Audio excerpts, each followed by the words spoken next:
yang melaksanakan secara administrasi bingung gimana caranya, termasuk Dewan Mangga ini kenceng juga jadi tunggal.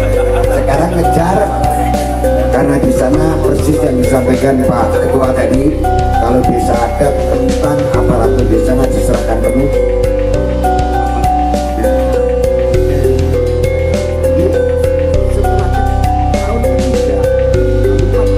Menerima dana DD dengan pagu yang terbesar di Lebak waktu itu 2,5, tertinggi ditolak.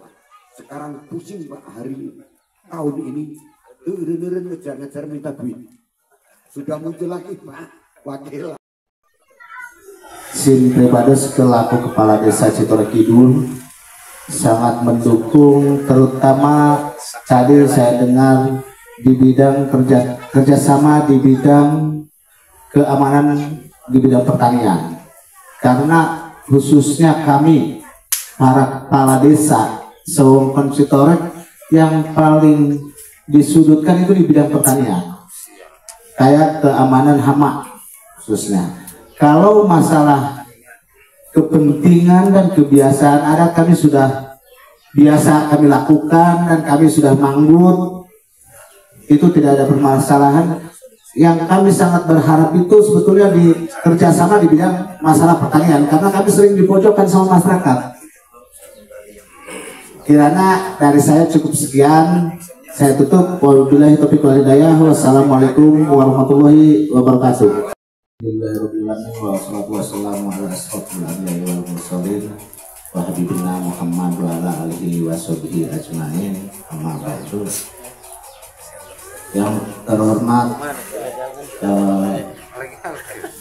Bapak Oyok Didi, yang terhormat Bapak Kesepuhan Gilado Galer, Bapak Haji Ahmad, yang terhormat Bapak Ketua DPR Kabupaten Lebak, yang terhormat Bapak Kadiskes Kampung, yang terhormat Bapak dari Dinas DPRD Kabupaten Lebak, yang terhormat Bapak Kadis, Bapak dari Dinas Disrupan Kabupaten Lebak, tak lupa kita panjatkan puji sareng syukur kepada Ilahi yang mana kita semua sudah diberikan nikmat Islam al-afiyat. Salawat beserta salam kemudian terlimpah curah kepimpinan kita yang saya hormati bapak-bapak yang hadir di sini. Saya langsung saja terkait kerjasama antar desa.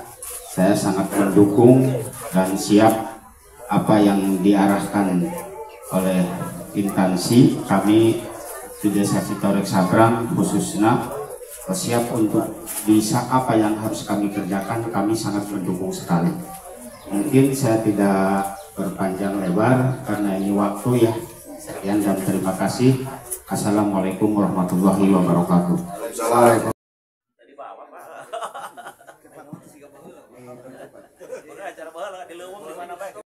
Dan tolong disiapkan satu lembar lagi untuk penandatanganan yang dari DPMD, banyak menyaksikan ya dari DPMD atau mengetahui DPMD, Pusbangpol, Pak Camat dan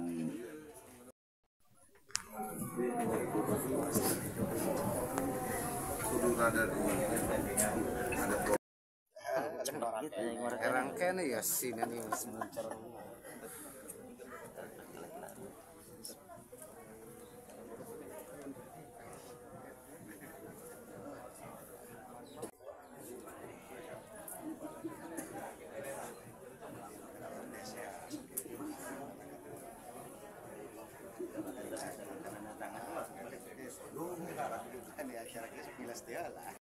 Menurut hemat singkuring ya Pak Wakil,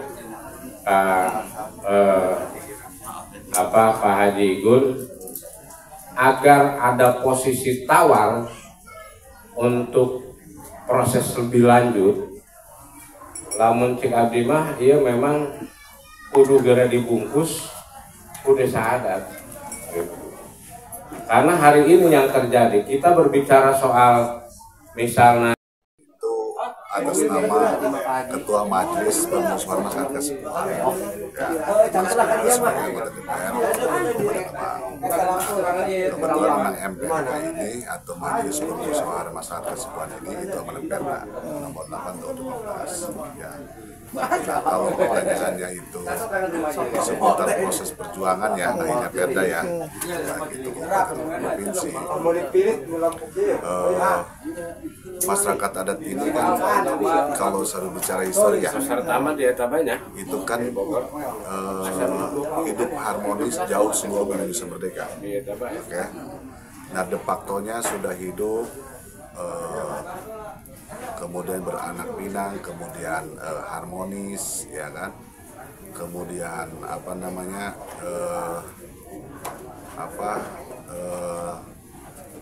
populasinya juga banyak, gitu ya. Tapi kemudian keberadaan populasinya itu atau keberadaan keluarga bersama masyarakat Kesepuan itu belum diakui oleh negara secara yuridis, gitu ya. Jadi de facto-nya ada, de jure-nya belum. Sementara di sisi lain itu banyak terjadi persoalan yang terjadi di masyarakat adat. Gitu. Nah, oleh karena itu, sebelum lahir MPMK itu lahir namanya organisasi kemasyarakatan atau ormas adat namanya Sabakin.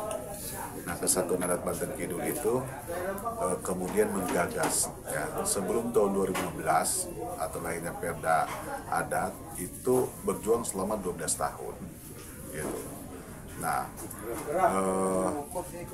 singkat ceritanya lahirlah Perda Pengakuan, Perlindungan, dan Pemberdayaan Masyarakat Kesepuan di Kabupaten Lebak. Dan itu yang nomor 8 tahun 2015. Nah, satu lagi Bang, terkait masalah khusus yang Perda Provinsi itu tuh substansialnya lebih mengarah kemana tuh? Oke, jadi kalau saya klasifikasikan atau kita diskusikan di masyarakat adat bahwa masyarakat adat itu perlu menghadirkan negara di tengah-tengah masyarakat adat itu dikelompokkan menjadi 3 ya. Satu, bagaimana kehidupannya, subjek hukumnya ya kan, ini kemudian diakui oleh negara. Yang keduanya, objek hukumnya diakui oleh negara. Kemudian tatanan kehidupannya dalam kerangka struktur pemerintahnya menjadi pemerintah atau pemerintahan desa adat. Nah, perjuangan pengakuan terhadap subjek hukum dan objek hukum itu terjawab oleh Perda nomor 8 tahun 2015. Gitu. Tinggal kita berjuang satu lagi. Gitu kan. Nah, maka ketika kita berjuang untuk merubah status desa ya, yang notabene adalah desa dinas dan desa administratif menjadi berubah statusnya menjadi desa adat. Nah, itu perlu ada Perda setingkat provinsi gitu. Sesuai dengan amanat pasal 109 di Undang-Undang Desa nomor 6 tahun 2014. Nah, oleh karena itu, sebelum kewenangan pemerintah Kabupaten Lebak itu melanjutkan tahapan ya untuk mengakomodir keinginan masyarakat adat untuk menjadi desa adat atau berubah status desa menjadi desa adat, nah kita harus berjuang dulu membuat atau mengusulkan itu Perda setingkat provinsi berkaitan dengan tata cara pembentukan desa adat di Kabupaten Lebak. Nah, amat undang-undangnya ini harus keluar dulu Perda setingkat provinsi. Nah, sehingga lahirlah Perda tingkat provinsi nomor 2 tahun 2022. Nah, substansi isi Perda itu sangat terbatas ya, pasalnya cuma 6 pasalnya ya. Gitu. Nah, Perda ini secara substansi mengatur cuma 3 hal. Ya. Satu itu soal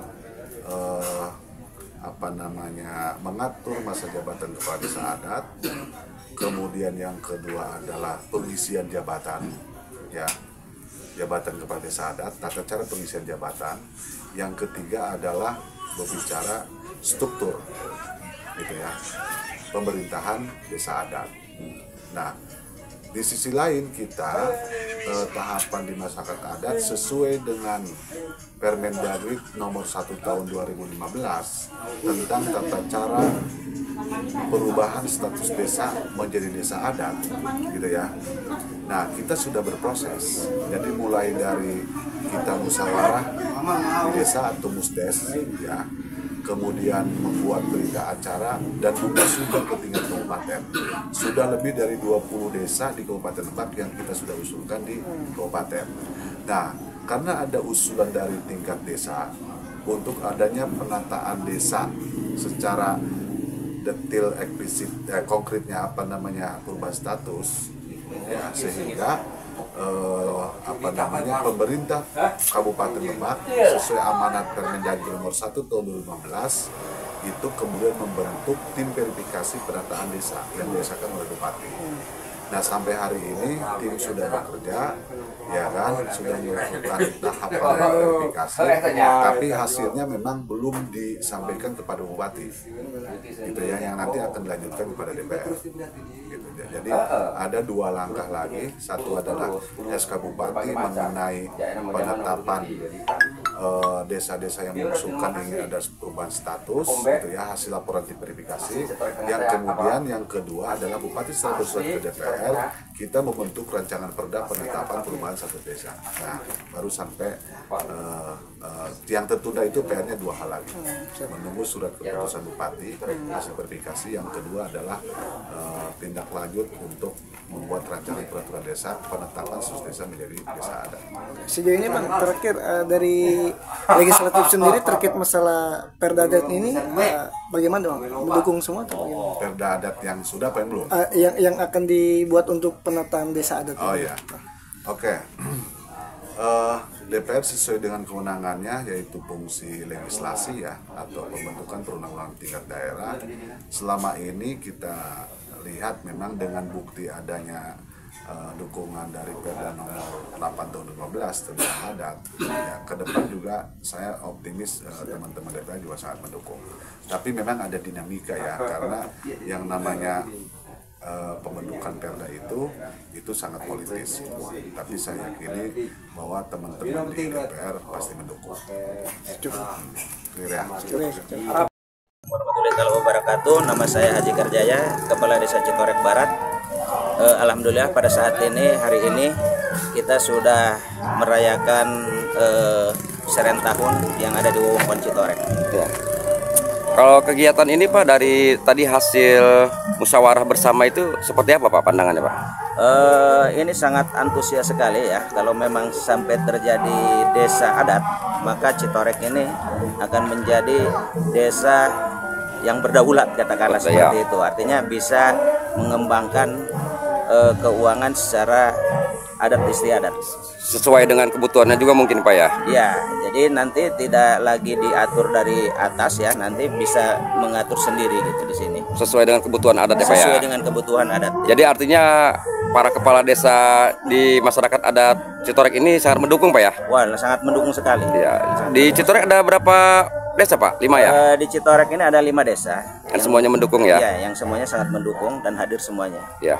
Terima kasih Pak Jaro, ya. Itu dari tingkat mana aja Pak yang hadir Pak? Dari kabupaten? Dari kabupaten, dari ada DPRD Depok juga yang ada di sini, termasuk DPMD juga ada, termasuk wakil ketua DPRD Kabupaten Lebak. Poin-poinnya apa itu Pak?